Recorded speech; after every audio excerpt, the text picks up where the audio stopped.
Bruce Springsteen is a bitter old man, slammed by fellow rockers for dissing his own country. Insiders reveal what's behind shift that turned the boss into the bore. When Barack Obama opened his presidential library in Chicago last month, Bruce Springsteen was among those he invited to play at the celebratory concert. After years of the singer endorsing Democrats, here was a former president returning the favor. It's not the first time Obama has smiled upon the boss. In December 2009, the songwriter was summoned to the White House, where Obama showered him with praise. An unlocked iPhone 14 for just $299? This renewed 128 gig model gives you a vivid OLED display, 5G, and the freedom to choose your carrier. Want to check today's Amazon deal? Scan the QR code now or visit grabdeal.us/6 before it's gone. The quiet kid from Jersey was, in the words of the president, the rock and roll laureate of a generation. His songs spoke to the souls of hardworking folks, with paeans to dreams and despair, struggle and hope. His tour are not so much concerts but communions, said Obama. When he rocked the National Mall before my inauguration, I thought it captured as well as anything the spirit of what America should be about. On a day like that, and today I remember that I'm the president, but he's the boss. The fact that he's the boss and not a politician is, Springsteen's critics say, something he has forgotten. His fellow 76-year-old rocker, Jonathan Cain, who plays guitar and keyboard with Journey, is just one of several high-profile rockers to have called Springsteen out for his political rants and tedious preaching on stage. I used to like him, and now he's just annoying. He's an annoying, bitter old man. Springsteen adamantly supported Barack Obama during his tenure as president. Jonathan Cain of Journey is one of several high-profile rockers to have called Springsteen out for his political rants and tedious preaching on stage. Back in May, the musician told podcast host Tom Barnard in a recently revived clip that went viral, "I mean, stop it. You were born in the USA, weren't you, dude?" But even that song, if you look at the lyrics, it's a kind of a diss toward our country. Last week, Mick Jagger also appeared to pile on when asked by the New York Times about his own relationship with his audience. David Marquez, interviewing Jagger, noted that for someone such as Bob Dylan, it almost feels like the crowd is incidental, while Springsteen clearly sees his job as engaging in a meaningful back and forth with his audience. How, Marquez asked, does Jagger see it? My job in the live music world is for those people that come to have the best time they possibly can, and for 2 hours to forget all their problems and the problems of the world and their mortgages, replied Jagger, in an apparent rebuke to Springsteen. My job is to make them have the best time possible. Your job is to make them more apes ***.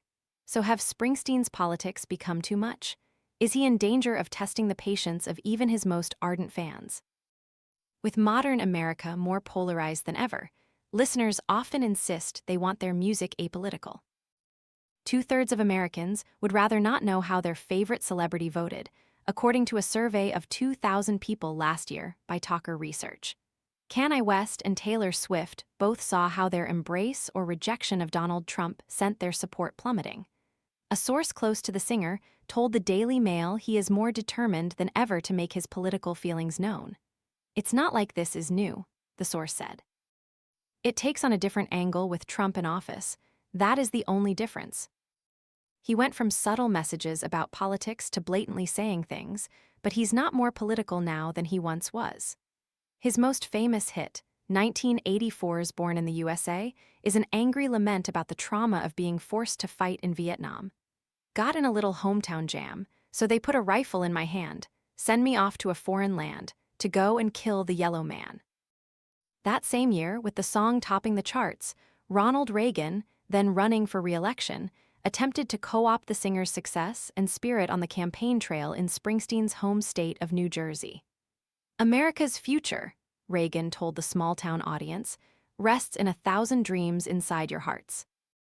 It rests in the message of hope in the songs of a man so many young Americans admire, New Jersey's own, Bruce Springsteen. 2 days later, Springsteen addressed the president's words on stage, distancing himself with the distinctly chilly comment that he didn't think Reagan had been listening to his music. Springsteen's most famous hit, 1984's Born in the USA, is an angry lament about the trauma of being forced to fight in Vietnam. The Rolling Stones frontman Mick Jagger also recently piled on artists like Springsteen who get political during shows. In 1984, when Born in the USA came out, Springsteen took issue when Ronald Reagan name-dropped him in a speech. From there on, any political affiliations expressed by the boss were firmly left of center.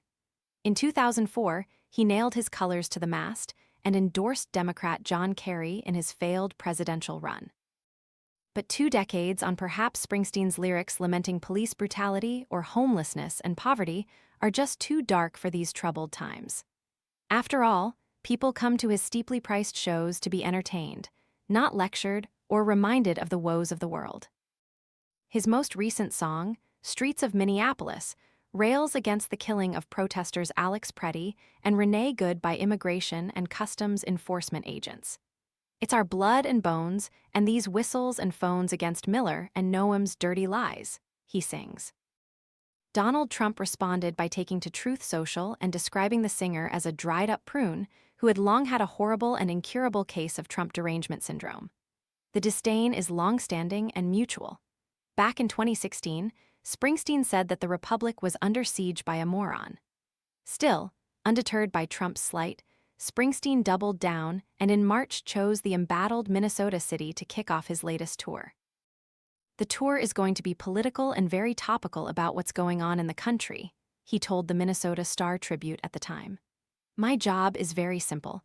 I do what I want to do, I say what I want to say, and then people get to say what they want to say about it. I don't worry about if you're going to lose this part of your audience. And he's put his money where his mouth is, too.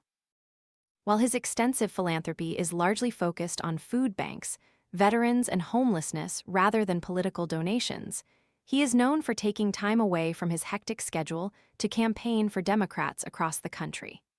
Kerry, Joe Biden, Kamala Harris, and of course the Obamas all called on Springsteen to put to music their message.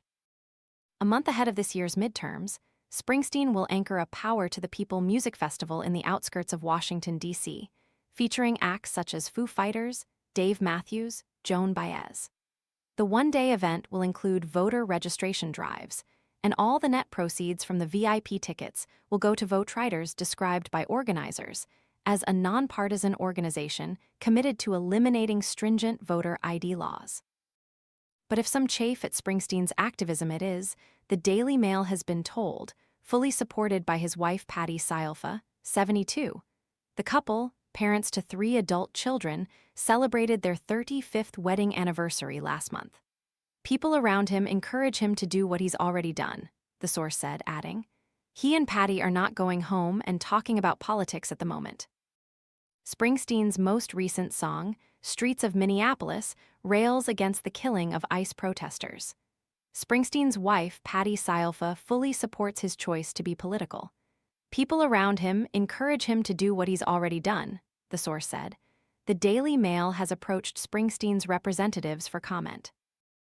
As for the comments made by Kane, a noted Trump supporter, married to Trump's spiritual advisor and Pentecostal televangelist Paula White Kane, and by Jagger, they don't concern Springsteen. He's not stressing about Mick saying what he said, because he respects where Mick was coming from and doesn't believe that he was giving him any specific grief, the source said. But for Jonathan to call him out, he finds it amusing because Jonathan is a Trump supporter, so Bruce only expects it from his crowd and the MAGA crowd.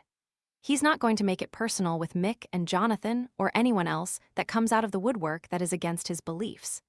He's going to stay in his lane, and if haters, MAGA, and Trump hate him for it, then what he is doing is working in his eyes.